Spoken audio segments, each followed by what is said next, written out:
Rise up!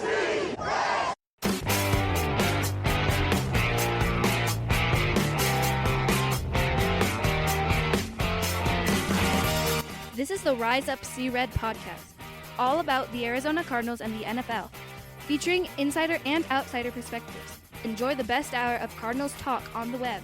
Now here are your hosts, Jess Root and Seth Cox.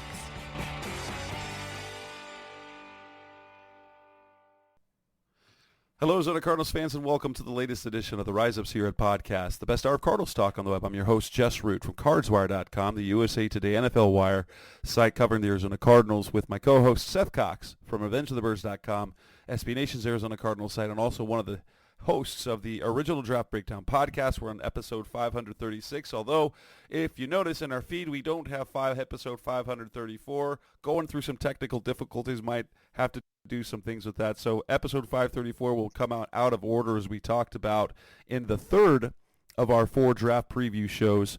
Talked about the defensive line, the interior defenders, the edge defenders, and cornerbacks. Well, this edition, the fourth and final, but actually is the third of 4,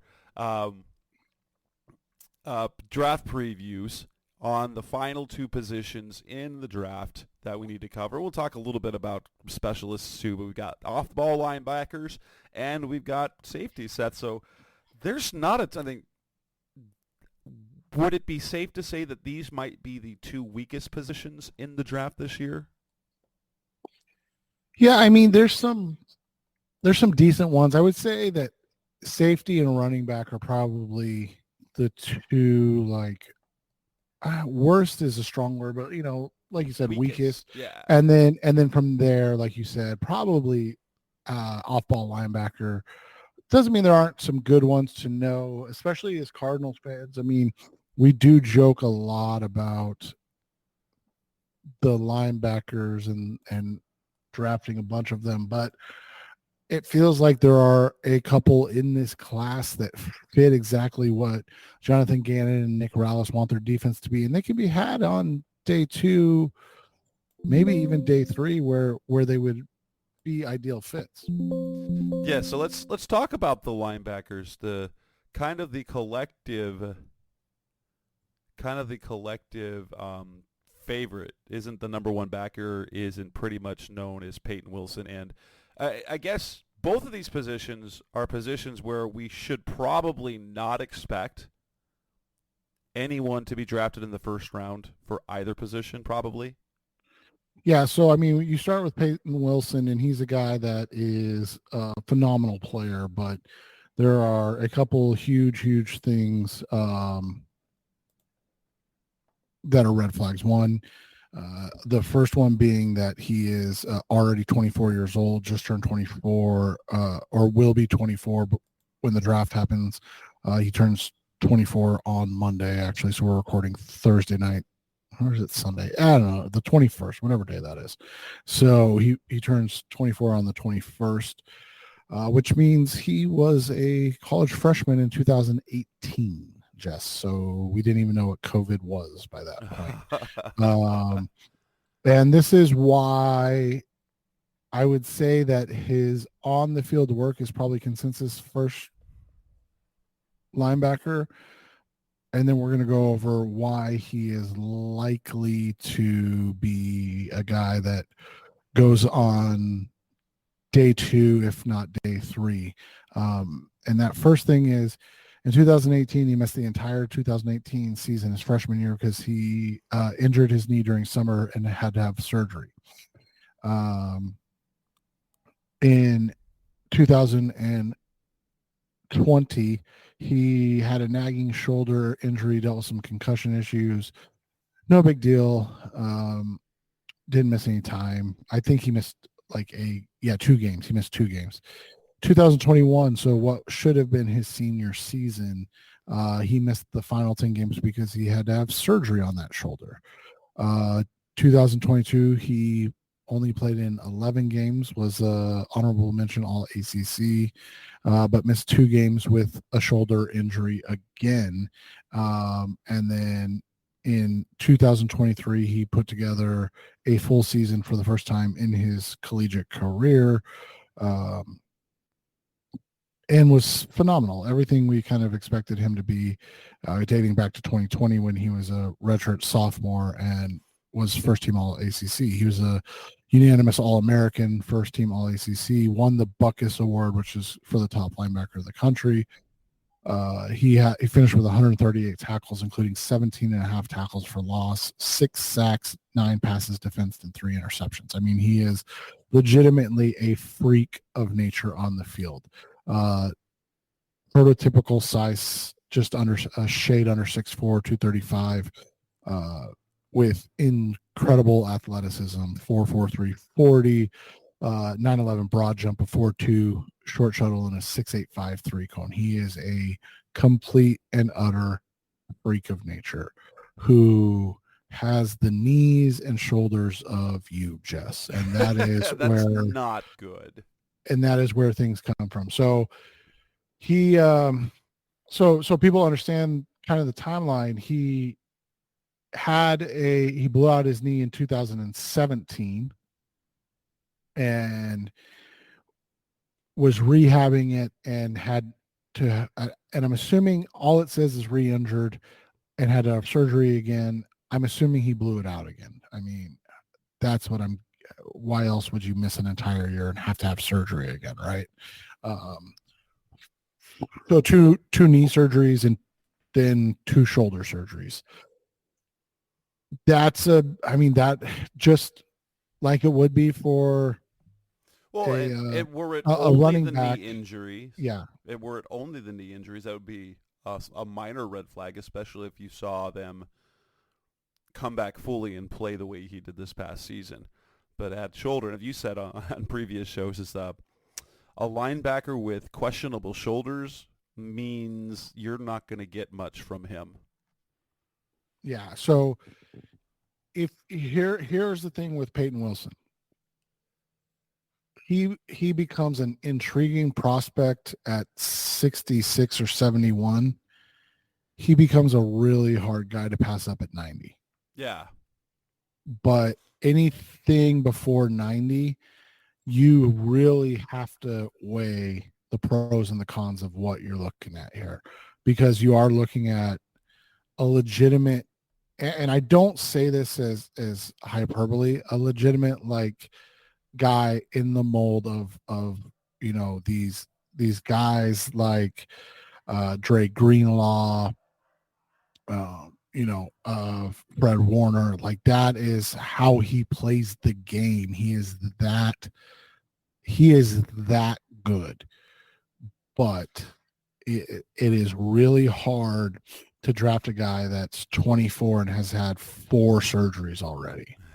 Like, well, and like you said, and it's not like it's like a wrist, a shoulder, an elbow, and a knee. It's like 2 shoulder, 2 knees. Like, those are incredibly important. Or they're all fixed, so they've already been hurt. Right, now. Exactly. And the weird one is so the one that he had to have. So yeah, so I'm rereading everything right now. So ACL in right knee, re-injured it in 2018, have to have it again. So blew out the right knee twice. He had to have both. Crazy. So he's had 3 shoulder surgeries technically, because he's had microscopic surgery on both shoulders in 2022. And then in 2021, he had to have a very odd procedure where his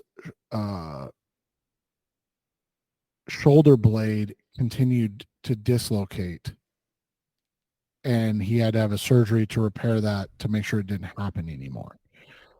So 3 shoulder surgeries, 2 knee surgery. Like again, I it's a joke, but it's not like this guy has had as many surgeries as like a 50, 60-year-old. Like, it's not normal. So that's what the problem is. So I think the guy that goes first in this draft is Edgerrin Cooper. Okay. And he largely a round 2 guy. Yeah, day 2, probably round 2, probably top 50. And he's been really good, man. I mean, Edgerrin came in 6'2", 230, kind of that prototypical size now that we're seeing from these backers with their athleticism. Tested like a freak. He's got super long arms. So Peyton Wilson has not long arms, 30 and a half inch arms at 6'4" with a 75 and 3/4 inch wingspan. Cooper is 6'2". He has 34-inch arms and an 80 and a 1/4 inch wingspan, so a 5-inch longer wingspan on a body that's 2 inches shorter. So, and he ran a 4.51, had a 10-inch broad jump or 10-foot broad jump, 4.27, not as good of a 3-cone at 7.2, but plenty good enough. Yeah. And he's a guy that he's a little reckless, and that's why he's a day 2 guy, but he's explosive. He can run, he can cover, and you'd rather a guy that you have to bridle back than rather get to go forward. And what we mean by that is Bruce Arians used to say it's like you'd rather tell a guy whoa than sick him, because that you got the right mentality. It's easier to pull him back than it is to motivate someone to be more intense. So he's another one. He'll be 23 this year. So again, I think we're kind of getting to the point where all these guys are older now. You're not getting a ton of 20, 21-year-olds entering the draft. So you have to take all of that with a grain of salt. So, here's the thing. He's going to go before the Cardinals pick at 66. And in my opinion, he's not worth the 35th pick. Right. So if you get a trade back, so I saw an interesting one today.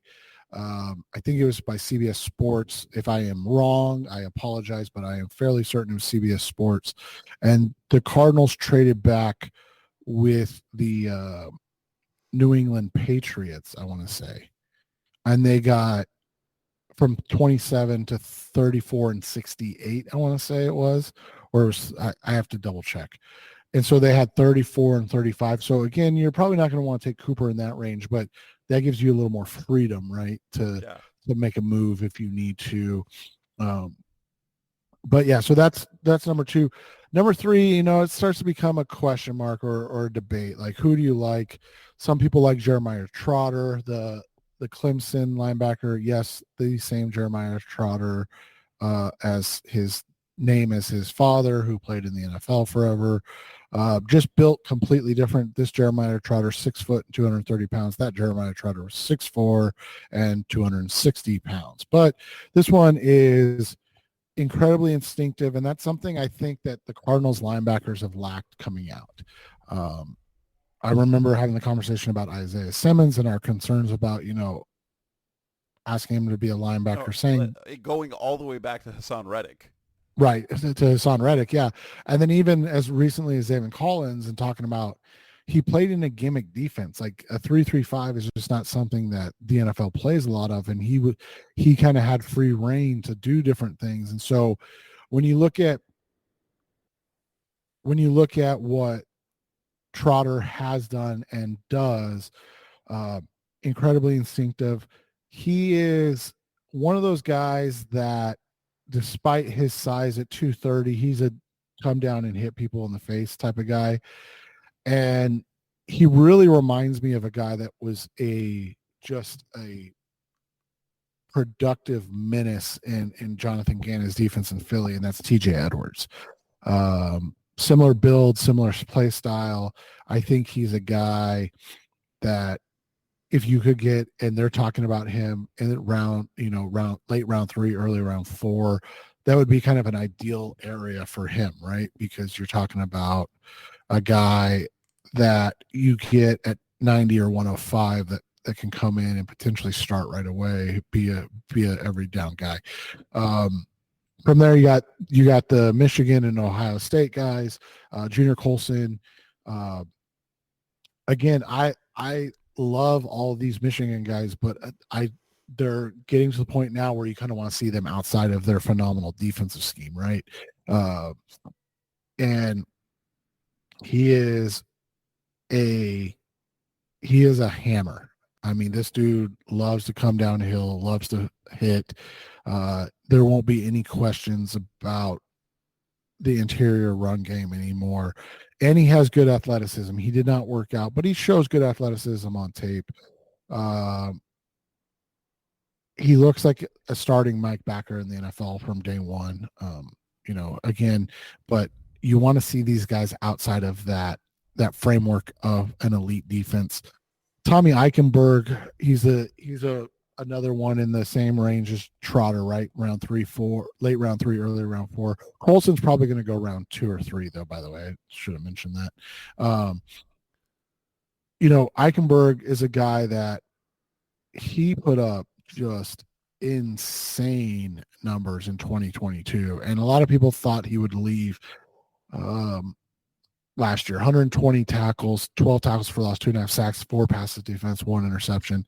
And then he just, was like a lot of Ohio State guys this year where they just kind of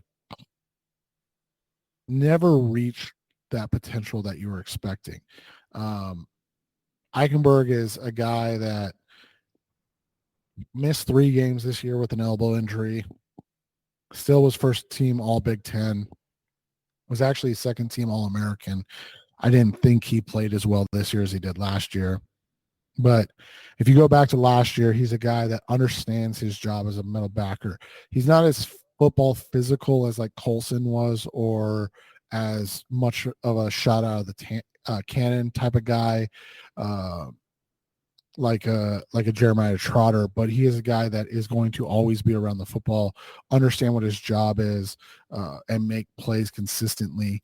Again, this guy ended up being a lot better than where he was drafted, so I don't want this to be like a hard comparison, but a guy like Matt Milano coming out of Boston College a couple of years ago, and Milano's turned into one of the better linebackers in the NFL. Similar build, similar athletic testing, similar makeup in their games. I think that's a really, really high-end projection, so I don't want anybody to think I'm saying that's what Eichenberg's going to be, but it's that type of player I could see, because they have like I said, when you look at Milano, there's not a 6 foot 223, a 4.6 740. His broad jump was elite, but outside of that, nothing stood out. Eichenberg's kind of the same way, 6'2", 233.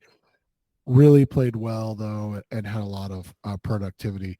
There's a couple other guys that we can mention. Trevin Wallace out of Kentucky. Kentucky's churned out some really talented linebackers the last couple of years, right? Even Jamin Davis got drafted in the first round by the Washington Commander Skins the other year. And he came out 6'1", 237, ran a 4.5 40 with a 10.7 broad jump. So super athletic. Didn't do any 3-cone testing, so we don't have that information. But when you watch him play, Wallace is that type of guy that, again, kind of that shot out of the cannon type of guy. Like you want him going forward and going downhill. He had 80 tackles, 8.5 tackles for loss, 5.5 sacks on a bad Kentucky team this year. And he actually looked like a good athletic player. I think he's going to end up in round 3. So again, in that 90 to 105 range, he would be a guy that would fit. And then Cedric Gray out of North Carolina, probably the most productive non-Peyton Wilson guy. The last 3 years have been kind of nutty for him. He was 100 tackles, 145 tackles, 121 tackles. The last 2 years, 12 tackles for loss and 11 tackles for loss. This year, he did a little more. He had 5 sacks as well. And then you look at his work as a pass defender: 5 passes defense, 2 interceptions sophomore year, 8 and 2 last year, and then 5 and 1 this year. And he's a true senior. He'll be 22 in October, so he's like a legit 4th year guy. But he's athletic. He understands the game. He makes plays at all levels of the field, and he's going to be a key special teamer, which makes him, a really interesting guy.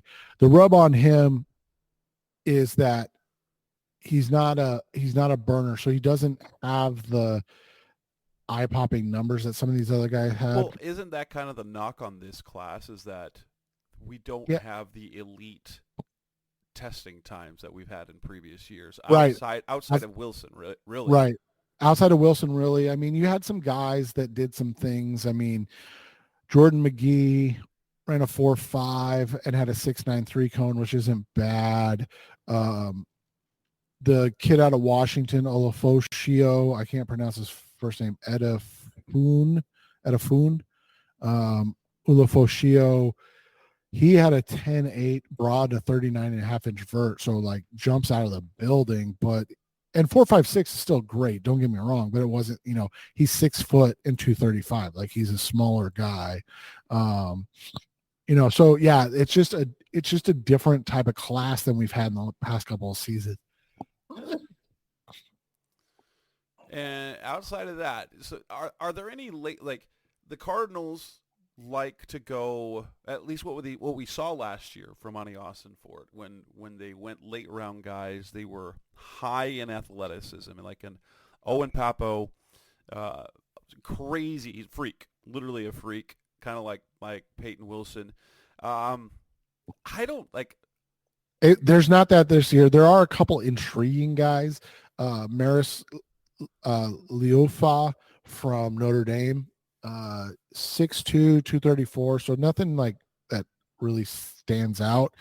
But remember what we talked about with Edgerrin Cooper. He's the same way. He's the pterodactyl, man. Long arms, 34 and a quarter-inch arms, almost an 80-inch wingspan. And he had good jumps, or a good broad jump, and his 40 was decent, but like those arms and that play style, that's an intriguing fit for coaches when you're talking about a guy that is that length at 6'2". But like you said, the athletic freak, there really isn't one this year that you just like, you got to have this guy that you've got to, I mean, if you want a guy with cool names, Still Chambers from Ohio State, but like, well, yeah, like you said, this this year the Cardinals linebacker are kind class, of in a good place because, well, they drafted Papo last year. They still got Kaiser. They brought back Chris Barnes, and they added Mac Wilson. And so it's a position, well, for one, it doesn't seem to be, it's not a premium position for what they do. And so it turns out it kind of looks like they could piecemeal this. Like if there's not someone they absolutely love, that this might be the position that might go unaddressed with those 11 picks, especially if they end up doubling up at other positions. I could see it isn't kind of the safety position like that. So let's move on then. Coming up next on the Rise of Secret podcast, special Cardinals talk on the web. Let's move on and talk about the safety class. Any guys that the Cardinals might have a look at some point. That's coming up next on Rise of Red. We're back on the Rise of Red podcast, special Cardinals talk on the web. Now moving on to the safety position. Isn't it kind of the same rub that the safeties have, is that there seems to be an absence of the freaks this year. The testing numbers that you got, they're not bad. They're fine. But unless you're going to consider Cooper DeJean as a safety, the athletic traits of the athleticism are lackluster in terms of you've got Dadron Taylor Demerson out of Texas Tech with the 4.41 and the 38-inch vert, 10'3" broad. But he's also considered a top 50 player by some. He made Doug Farrar's top 50 on his big board. And then you've got the 4.47 ran by Javon Bullard. Those are, based on Farrar's list, those are the two safeties that you look at as top 50 guys. Is there anyone else that you would consider, even not necessarily round 2, but on day 2? Yeah, I mean, I think the guy that's going to be the most intriguing is Jaden Hicks out of Washington State. So he definitely didn't test as well as the two you mentioned. But this is the thing with him. And so here's what I'll say. He does have borderline elite jumps. He was a 10.2 broad and I think a 38-inch vertical. So he's in the, that 75, 80th percentile. But here's the thing with him that makes him really intriguing. He's 6'2" and 215 pounds. And he ran a 4.5 and then those jumps that he had. So he is built more similar to um like small outside linebacker than he is a safety, especially like you mentioned, these other guys who, like you said, blew away the combine, but weren't nearly as they're not as big. So that's the one thing. He's a guy, he Hicks works really well, and he kind of reminds me of Jalen Thompson a little bit. He works really well either going forward or going backwards, so he can play as a strong or a free. And he looks like a guy that'll contribute on special teams. The last 2 years at Washington State, again, a guy that's playing a lot of safety. He had 7 passes defensed in 22 and 1 interception, and 6 passes defense and 2 interceptions this year. He was a honorable mention all Pac-12 this year, which kind of tells you how the voting goes in the Pac-12, right? But he's a guy that I think could be intriguing, but again, I wouldn't mess with him on day 2, and I think he's going to go on or in round 2, and I think that's where he goes. You mentioned Bullard.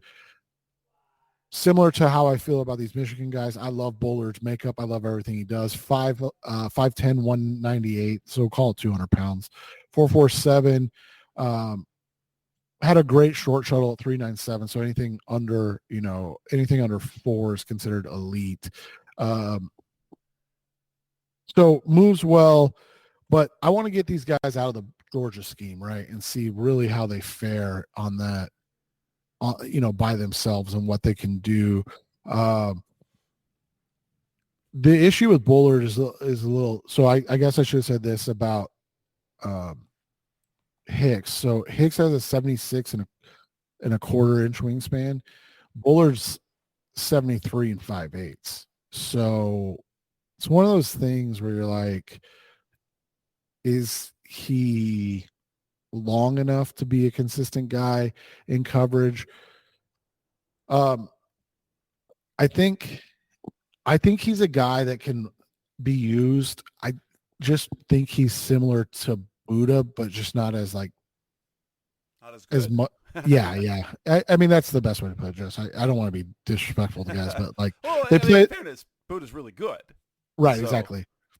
Tyler Newbin was a guy that was getting first round buzz coming into the year because he is such a productive safety. Again, safeties, we don't expect to have that, one hand on ball per game. And Tyler Newbin the last 2 years did just that. 7 passes defense, 4 interceptions. This year, 9 passes defense, 5 interceptions, so 14. Second team All-American. He is a guy that probably, it's tough with him because he is a guy that is really good in coverage, and is really good against the run, but his goodness in coverage comes from being in favorable roles. What I mean by that is he needs to be in a scheme where he's playing in a 2 high system and he's able to just concentrate on his quarter or half of the field. I don't know if he's a guy you want to move around like a Javon Bullard or a Jaden Hicks. So if you're looking for a guy that's going to play more of a traditional safety role, and we haven't seen that in Arizona in a while, right? Like Rashad Johnson was kind of really the last one. After that, it's always been these really great hybrid guys, starting with Tyrann Mathieu, Tony Jefferson, those guys all playing that role.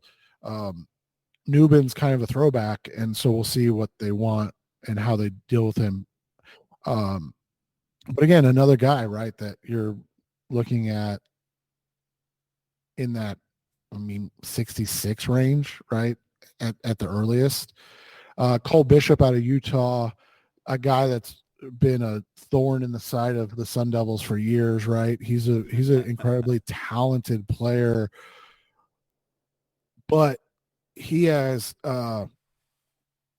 very short arms, and he playing in that scheme and for Kyle Whittingham, who's one of the best coaches in my opinion in all of college football. He wants to take advantage of the fact that he's able to come downhill and be a box safety and make plays consistently. This year was a little bit better, 5 passes defense, 2 interceptions, but in his career, in 3 years, he only has 14 passes defense and 3 interceptions. He's not as good in coverage. And I know it's not as important for safeties, but when you're talking about a guy that has more tackles for losses than passes defense and interceptions, like you see how they utilize him. And at 6'2", 206, he's not the size of like a Jaden Hicks.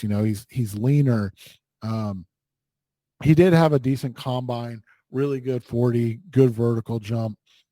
So he's explosive, and he's a guy that is going to start in the NFL. But again, he's a Buda Baker type of guy, right? He's got to be playing down, playing robber in the box near the line of scrimmage. You're not going to have him sitting over the top. From there, it just becomes a pick your preference type. I mean, there are people that still like Cameron Kitchens, the kid out of Miami. Well, Jalen Simpson, he adds a little extra, 39.5-inch vert, 11'1". So what was it? So 123, 133-inch broad to go with this 4.45. But no, he's a small. He's built kind of like a corner at 5'11", 180. And he's a ball hawk. That's the crazy thing. He's like a coverage guy, but you can't have him on the field to defend the run, man. I mean, he's just small. You mentioned DTD from Texas Tech, right? 5'10", 200 pounds. Ultra productive his final 3 years. I mean, just ultra productive. 13 pass defense, 3 interceptions, 8 and 3, and then 12 and 4. Really good numbers. And he's smooth, man. That's the one thing with him. But he's aggressive and explosive. And you see him as a guy that can play similar to what we talked about with Newbin, just a different style. And he is super athletic. I really like him as a guy that you might be able to take as more of your traditional back end safety. But he is a lot of fun, man. He's a good ball player. And I think he is a guy that's going to get, he is so athletic that you just wonder where he fits into everything in this draft. A guy that's been gaining some steam, Malik Mustafa out of Wake Forest. It's interesting because he comped out really closely athletically and size-wise like Jordan Whitehead, who's ended up being a really high-end safety in the league. And so I think that's kind of the way people are like looking at things now. They're getting these guys in round 4, round 5, and then they're trying to find archetypes that are similar to them. And that's what Mustafa is. He hasn't been ultra productive, but he will be able to play special teams early and then find the field. And that makes him a good, day 3 type of guy. And I've seen him now making it into the top 100 in draft boards and things like that. So, like I said, when they find these archetypes like Whitehead, who went in round 4, what they end up doing is they end up, trying to get that guy and then taking them around earlier.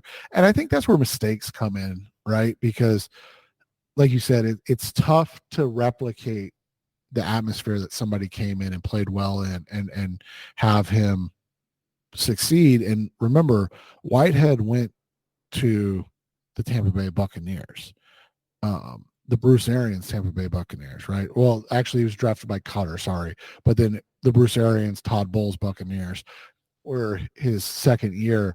And remember how good Todd Bowles is with safeties, right? And so I just feel like sometimes people get overly enthusiastic about those things. So yeah, if he ends up in Tampa, you're going to be like, why didn't we draft him earlier? But if he ends up in, a team like LA or with the Rams or things like that that haven't developed safeties really well, you might be saying like, oh, why'd you take him in round 3 type stuff? So it's an interesting class for sure. I mean, you've got a couple intriguing guys late, like you always do. And those guys tend to have to be a really good special teamer, right? The first one, Tyke Smith out of Georgia, he came in at 5'10", 200 pounds, ran a 4.46, good vertical, good broad jump. And he's been a key special teamer at Georgia for a long time. So it's one of those situations where you look at it and you go, oh yeah, this is a guy that I know I can draft in round 5 or round 6 and will make my roster for the next 4 years. He'll be a guy because he'll be an immediate impact player on special teams. I think, yeah, he had over 400 career special team snaps for Georgia. So like this is a dude that relishes the role and things like that. And then the other one, I'm trying to get through my notes here. Hold on one second. The other one was Mark Perry. That's who it was. He was the athlete from TCU.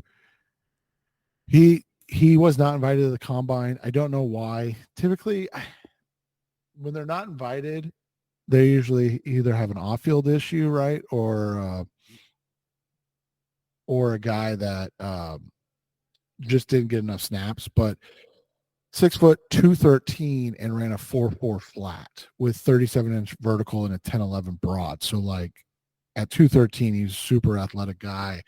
And again, we're talking about guys in rounds 5+ where you're saying like, hey, this can be a key special teams player for the next 4 seasons. Those are guys that are just super important. And what you're looking for on day 3, because like we say, those day 3 picks are kind of lottery tickets, right? Yeah. In terms of sorry, real quick, I should mention one guy that's gotten some buzz lately, Trey Taylor. And the reason I'm mentioning him is because you just don't see guys get drafted from here very often, but from Air Force, 6'1", 206, didn't test overly well at his pro day. I mean, 4.6 is fine, 37.5-inch vert and 10.3 broad, but he ran a 6.93 cone. And he's going to become a guy that is kind of a big safety back there. Not a guy that is going to be like despite his size, he's not a guy that comes up and makes plays in the run game. So that's what's tough for him. But he was a first team All-American, man. So like he is a intriguing prospect. And like I said, it's just one of those things that you rarely see guys out of Air Force get drafted. So it'd be kind of cool to see that. Yeah. Specialists, like, I had Austin McNamara on the show, a punter from around here. Really good.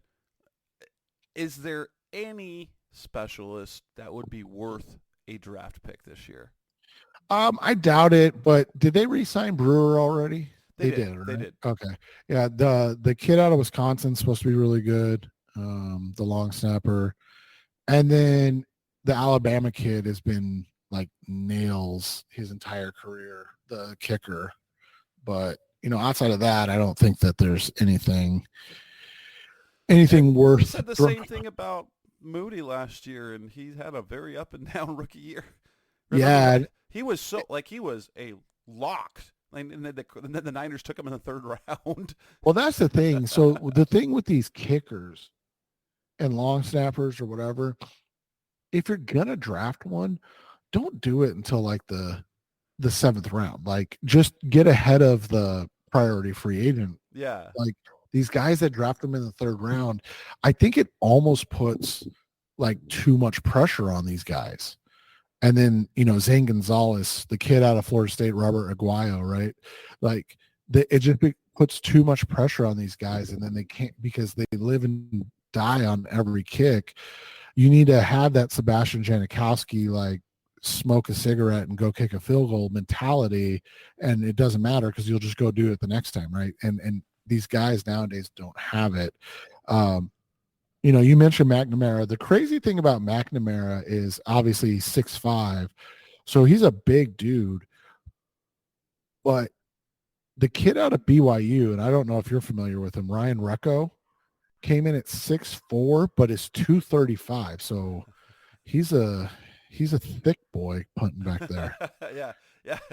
I do remember watching him, but McNamara great, but like obviously you root for all those guys. It's just hard to get. It's hard to crack the rotation, especially when, But well, and we do have to mention the Mizzou kicker, because anybody that's 5'11", 240 and kicking, you have to cheer for, right? Just that's basically that's that's a little bigger than me.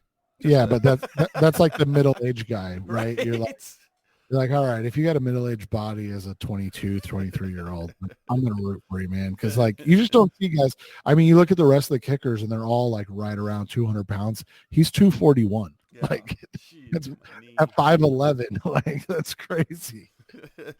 All right, with that, we will wrap up this edition of the Rise Up See Red podcast, the best of Cardinals talk on the web. Again, episode 536. That wraps up our draft preview, except for the episode 534, which we will either have to re-record or I have to do some work to make it sound decent, but we'll get that out to you. Next show that was scheduled will be next week when we mock the first round of the draft, and then it'll be draft time. Seth, thanks as always for the time. That's Seth Cox. I'm Jess Root. Thanks for listening as always. Thanks for listening to the latest edition of the Rise Up See Red podcast. Listen to previous episodes and subscribe to the show on Apple Podcasts, Stitcher Radio, Audioboom, or many other podcast platforms, so shows are delivered directly to your mobile device. Please give the show a 5-star rating and always support the sponsors who support the show. We'll be back soon for the best hour of Cardinals talk on the web. Rise up, Red Sea, be Red, See Red, and of course, Rise Up, See Red.